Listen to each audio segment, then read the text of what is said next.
Hey everyone, welcome back to the deep dive. We're all about getting to the heart of things here.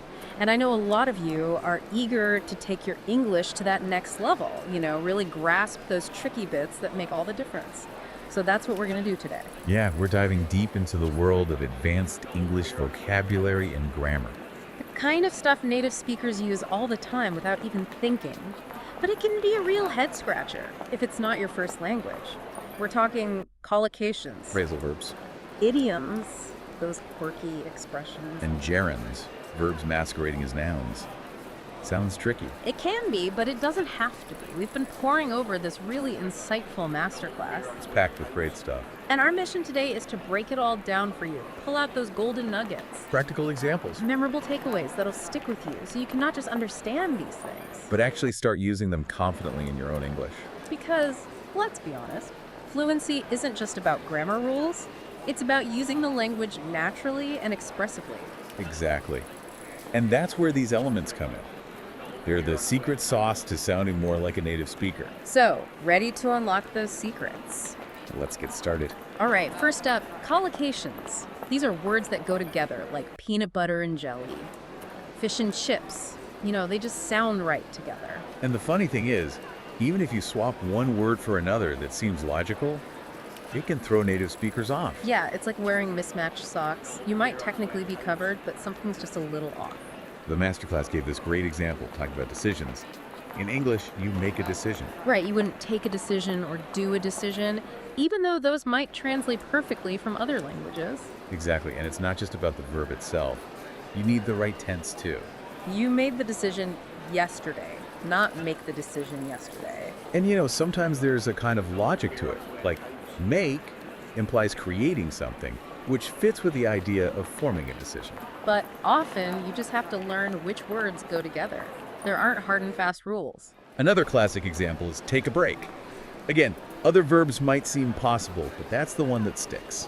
It's like you're actively grabbing a moment of pause. And you know what's really interesting? When you look at a word like promise, there's a whole web of collocations around it. Oh yeah, you make a promise. Then you either keep the promise, Or break the promise. and if you're good, you fulfill the promise. It's like each verb has its own special connection to promise. And these little clusters of collocations help you understand the word's full meaning and how it's used. So for all of you listening, the key takeaway here is memorization is your friend. Start with these common examples we've discussed. Pay attention to others you come across in your daily life. Jot them down if you have to. The more you expose yourself to real English, the better your intuition will get. You'll start to feel what sounds right and what doesn't. Okay, let's tackle phrasal verbs. These are a bit notorious, aren't they? They can be a real stumbling block. The masterclass breaks them down like this. You've got your main verb, then you add a particle, which is usually a preposition or an adverb. And here's the kicker. That combination often creates a completely new meaning. Something you wouldn't guess from the individual words. And get this, the same phrasal verb can have multiple meanings depending on the context, Yeah, you really have to pay attention to what's going on around it. which can be tricky, but it also makes them incredibly versatile. Native speakers throw phrasal verbs around all the time. So if you can master them, your comprehension and fluency will skyrocket. Take off is a great example the masterclass used. Right, it can mean to remove something, like take off your jewelry, Or a plane takes off, meaning it departs. or an idea took off, meaning it became successful. The masterclass even had this cool visual comparing it to a plane soaring upwards. I like that. Then there's I should take off, meaning I should leave. And the store took off 50%, meaning they reduced the price. So much meaning packed into one little verb and particle. And the fun doesn't stop there. Sentence structure with phrasal verbs can also be a bit different, especially when pronouns are involved. Like, my idea took off becomes, it took off. But I take off my jewelry becomes I take it off. You put the pronoun in between the verb and the particle. And even though you might have multiple pieces of jewelry, we usually treat it as a singular noun. Yeah, it's jewelry, not jewelries. So it's it, not them. Little grammar quirks like that. Now hold on tight. We're going to run through 10 common phrasal verbs from the masterclass. You'll hear these everywhere. First up, aim at, meaning to intend to achieve something. Like, they're aiming at reducing their cost by 10%. So the goal is to reduce the cost. You see how it works. And you can aim at doing something using that ing form of the verb, a gerund. Or aim at a noun, like His slingshot was aimed at his neighbor's garage. Okay, moving on. Shrug off means to disregard something, like water off a duck's back. To not let it bother you, like shrugging off an insult.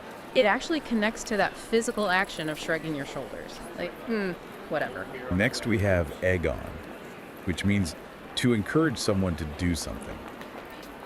Maybe not in their best interest. Like when kids are egging each other on to do something reckless, or a crowd egging on a daredevil. It has that sense of pushing someone towards something potentially unwise. You might not use it every day, but you'll definitely hear it. Turn down is a simple one. It means to reject something. Like turning down a job offer or, turning down a date. And speaking of dating, the masterclass threw in ask someone out as a bonus phrase. See, you're learning all sorts of useful stuff here. Next are zoom in and zoom out. Pretty self-explanatory in our digital age. We all know those Zoom calls, right? Zoom in if you can't see something clearly. Zoom out if you're taking up the whole screen. Then we have wiggle out of. Who's a fun one? It means to avoid something in a clever way. Like faking a phone call to get out of chores, or claiming a back injury to avoid helping with a move. Anything to get out of doing something you don't want to do. Hole up usually refers to a delay, especially when you're traveling. It could be kids holding you up on the way out the door. Or traffic. Or you might say, sorry, I'm late, I was held up. Notice how it's often used in passive form. Now, this next one is a positive one. Hit it off means to have a great first impression with someone. You meet someone new and you just click. You might say, we really hit it off. Often used with we, emphasizing that shared connection. Get through means to finish something, usually a task that's a bit of a slog. Like, I have to get through these reports by tomorrow. There's that sense of effort involved. And last but not least, freshen up means to quickly make yourself more presentable. Like before a meeting or a dinner. Just a quick tidy up. All right, take a deep breath. We're moving on to idioms. The bread and butter of colorful English. The masterclass defines them as a group of words in a fixed order. With a meaning that's totally different from the individual words. And that fixed order part is crucial. You can't just shuffle the words around and expect it to make sense. The classic example is break the ice. We know what break means. We know what ice is. But together, it means to make people feel more comfortable in a new situation. Like playing a game at the beginning of a meeting to break the ice. You can't say broken ice or broke ice. It has to be that specific phrase. Okay, buckle up. We're going through 20 common idioms you need to know. Break a leg is first, which, funnily enough, means good luck.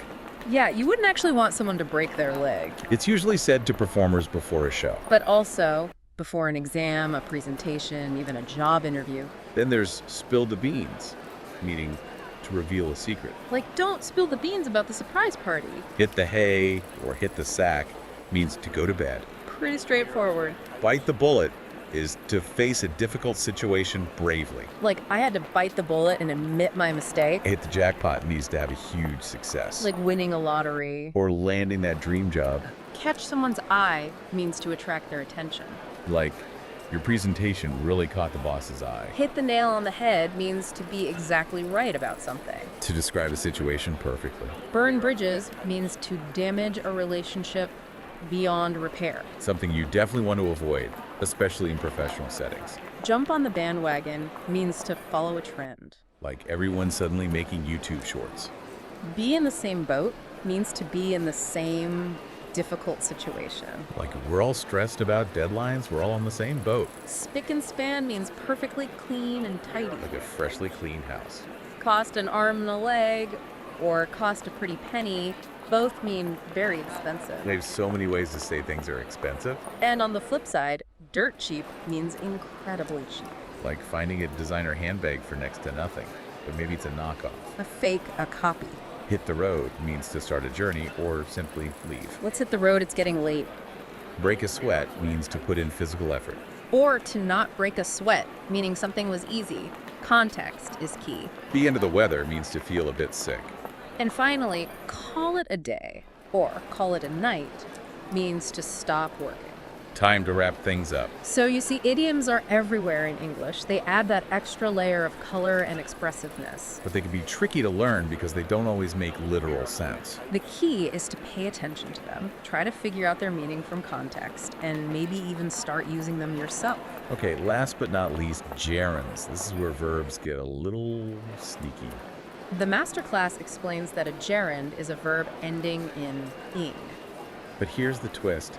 It acts like a noun, He can do all the things a noun can do in a sentence. which can be confusing, but once you get it, it opens up a whole new world of possibilities. The masterclass gave several examples. First, a gerund can be the subject of a sentence, like, swimming is my favorite activity.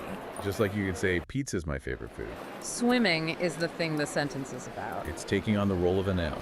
Second, a gerund can be the object of a verb, especially verbs that express preferences. Like she enjoys reading novels. Reading is what she enjoys, And you can flip it around and say reading is her favorite activity. showing that subject-object relationship, Gerunds can also be the object of a preposition. which is a word like in, on, at, for, with, and so on. If you see a preposition, the word after it is often a gerund. Like, he is interested in learning new languages. In is the preposition. Learning is the gerund. And this leads us to another important point. Gerunds often follow phrasal verbs. Because remember, phrasal verbs often end with a preposition. So if you see a verb right after a phrasal verb, it's likely a gerund. Like, he put off asking his boss for a raise. Put off is the phrasal verb, asking is the gerund. Some verbs just naturally take a gerund after them. Like avoid, I avoid eating junk food. or the expression, it's worth. It's worth learning English. And sometimes gerunds even sneak into compound nouns, Acting like an adjective to describe the noun. like running shoes. Running describes the type of shoes. Now, let's look at some common expressions with gerunds that can trip people up. The masterclass highlighted a few. First, she is committed to improving her English fluency. Notice that to here is part of the prepositional phrase committed to. So improving is a gerund. It's different from she is committed to her English fluency, where fluency is a noun. See the difference? It's about recognizing whether to is a preposition or part of an infinitive. Another one is, who is responsible for managing the project? For is the preposition. Managing is the gerund. Then there's, I'm used to waking up early. The whole expression to be used to takes a gerund. And we look forward to meeting the new team members. Even though it looks like to followed by a base verb, it's actually part of the phrasal verb look forward to. So meeting is the gerund. And lastly, the consultant advised against investing in the project. Against is the preposition. Investing is the gerund. Okay, ready for a real brain teaser? The go plus gerund structure for physical activities. This one's a bit quirky, but super common. You wouldn't say, I go to hike every Sunday. You'd say, I go hiking every Sunday. Go is the main verb that changes tense. Hiking stays the same. It's a special pattern, just for these kinds of activities. The masterclass listed a bunch. Running, jogging, hiking, camping, canoeing, kayaking. Diving, boating, shopping, snowboarding, skiing. The list goes on. And then there's the super advanced case of enjoy plus going plus gerund. Like, I enjoy going hiking. Going is a gerund because it follows enjoy. And hiking is a gerund because it follows go in that special structure. One grammatical rule on top of another. Pretty neat, huh? And lastly, the masterclass pointed out how gerunds can sound in fast speech. Like, what do you want me to do about it? Yeah. Can become, what do you want me to do about losing the client? Losing being the gerund after the preposition about just something to listen out for. So the big takeaway here is gerunds are everywhere. They're versatile, they're essential, and they'll make your English sound so much more natural. Understanding their different roles, especially that go plus gerund structure, is a game changer. Well, we've covered a lot of ground today. You've been a trooper sticking with us through all these intricate details. It shows real dedication to mastering English. And remember, it's a journey, not a sprint. Be patient with yourself. Celebrate your progress. And the best way to solidify all this, start noticing these things in real life. when you're listening to podcasts, watching movies, talking to people, Pay attention to how native speakers use collocations, phrasal verbs, idioms, and gerunds, train your ear to pick them up. and maybe even start using them yourself. And here's a final thought to leave you with. Think about how understanding these small, seemingly insignificant parts of English, These word pairings, these verb transformations, these fixed expressions. That only makes your own communication clearer and more sophisticated. It also gives you a deeper appreciation for the language itself. And the culture it reflects. What other hidden gems might you discover in the vast landscape of English? That's something to ponder. Until next time, happy language learning. Keep diving deep.